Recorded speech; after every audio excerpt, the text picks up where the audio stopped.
My name is Erin James. I'm a multidisciplinary artist and zine maker.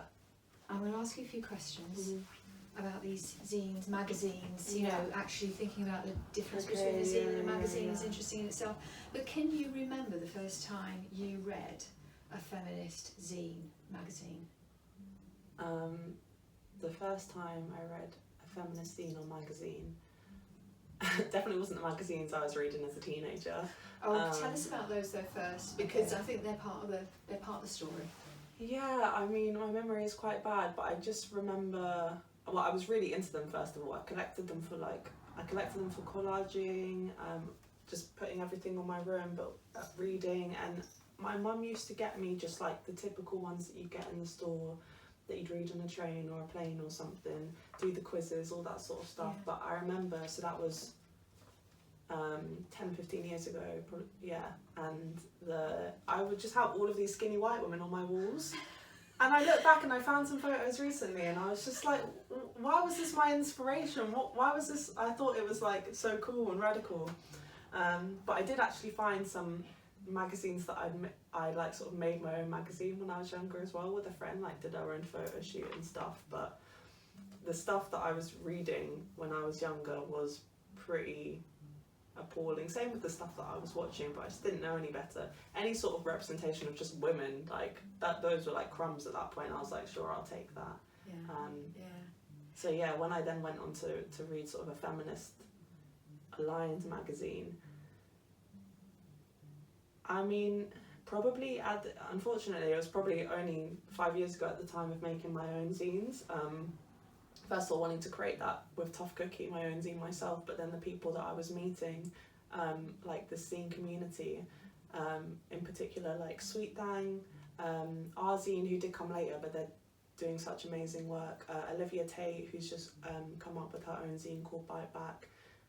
These sort of people around me. My own zine as well, that were just so bold in their front covers and the topics that they were covering, to the point where even I was like, oh wow, I can talk about this, I can really be bold with my choices. That sort of changed the game a bit. So only 5 years ago, actually. Yeah. So how did that make you feel when you first saw magazines like that? You described those magazines as bold. So how did that make you feel?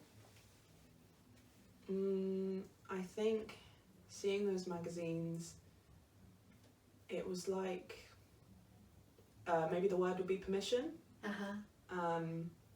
That there are people already making these choices and really not caring what people think, and they also quite often have a niche and specific audience, like this is for trans people of colour, or this is for the disabled community, or this is for women who've been impacted by certain things. And being so excited to know that I could tell these stories or platform other people who wanted to tell their stories, and I didn't have to make it mainstream appropriate, and I didn't have to make it what's the word, not chewable, but do you know what I mean, like I didn't have to make it appropriate for everyone. It was for who it was for. So I think that was quite incredible. So that's interesting, isn't it, because from the sounds of it, when you started to think of yourself as a zine maker, then you also started to think about zines in a critical way and to kind of do your own research. Yeah, and I think I saw zines as so much more than that. To me, they were more the zine, the physicality of paper and print was more a vessel for a wider thing, a wider issue, which was something that was really radical. It was really bold, and it was really, I don't know how to fully put it into words, but I think it just felt like this idea of taking up space, making your own spaces. Not, it's this quote that I can't remember who's by, but I can find out. It's like, instead of begging for a seat at the table, just like make your own table, or like bring your own folding chair. But at the same time, I'm like, I don't want to join your table, I just make my own, and it won't be a table, it'll be like a park outside with food. And there was something you said in there about you picked up the magazine itself, and you talked about the importance of the print magazine. And I was just wondering whether you know, is there something about print itself that's important, do you think? Yeah, massively. I think there's something in almost, how would you describe it, a turning away from like is futurization a word? I'm going to say it's a word. The futurization of media and magazines and technology, AI, print, like all of these buzzwords.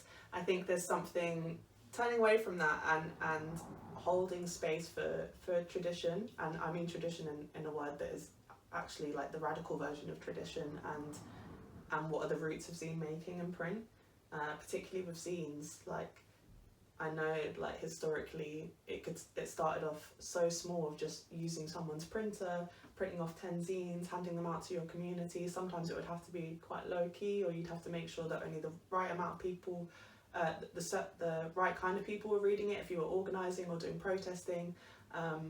So something about being able to physically hold something and read something. Yeah, there's something about the physicality and holding it close to your chest, reading it, and like keeping that is quite, I think quite special. Oh, that's really interesting.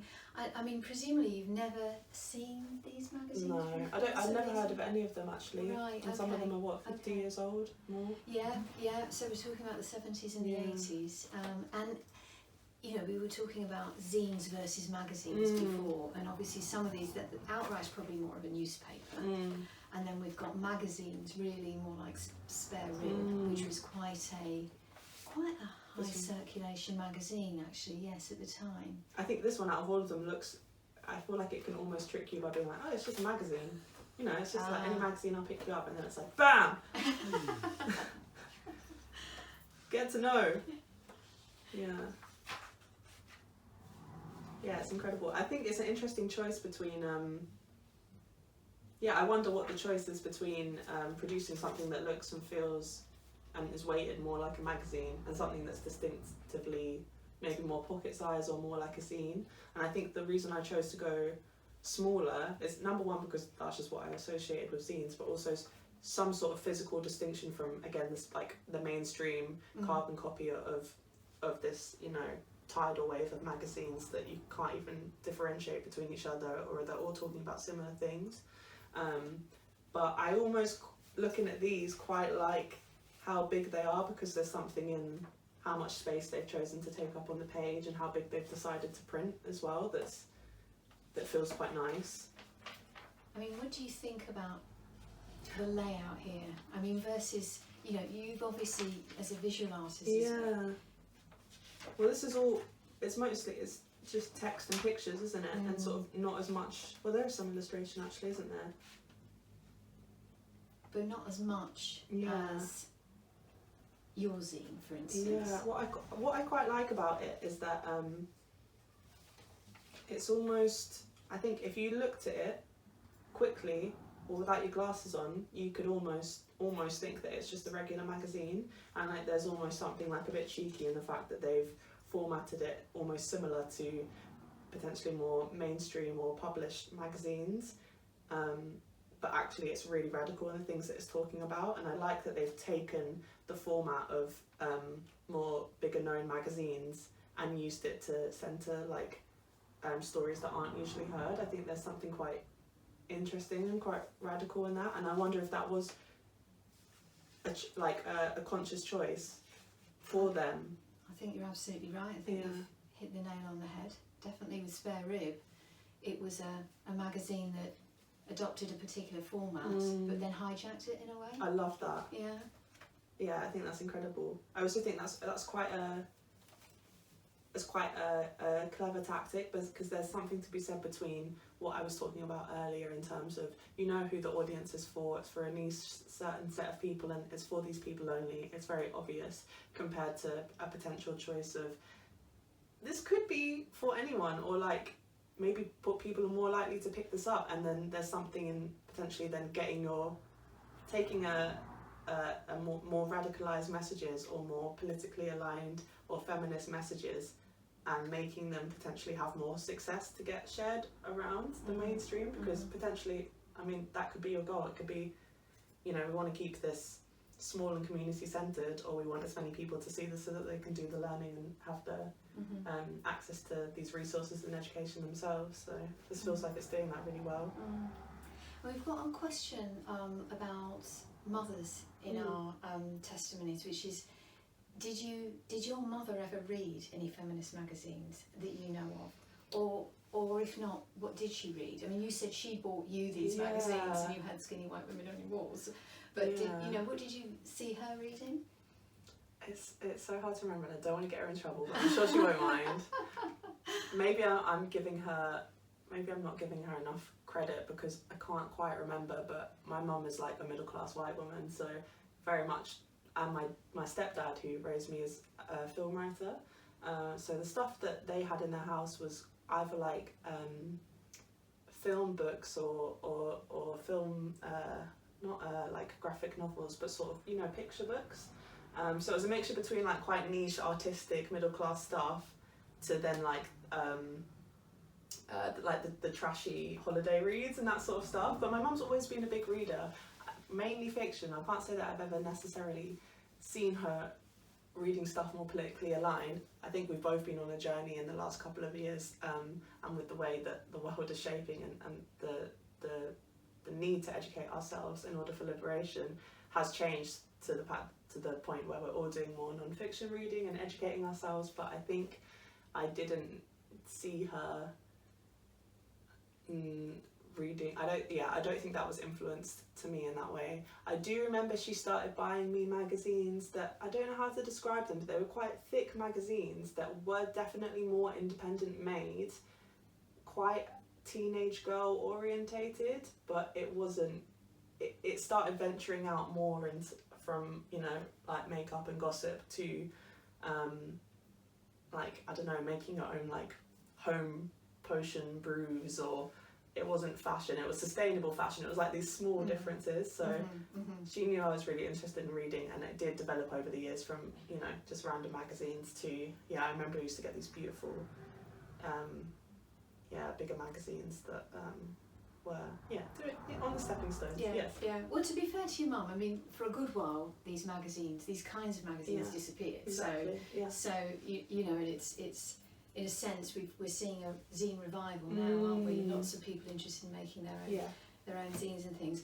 Yeah, were there any other magazines that were particularly influential? Yes, so during the making of the first issue, someone showed me a magazine called Gowdem, which was incredible, really thick, really POC centered, and it was quite an interesting. The way it looked as well was so like visually inviting and quite different. It was a different size. It wasn't A6 and it wasn't A4. It was somewhere in between. I guess that would be A5. But it was so incredible and so information heavy, but in the best way, because you could pick up this magazine, and it took me months to get through the first one.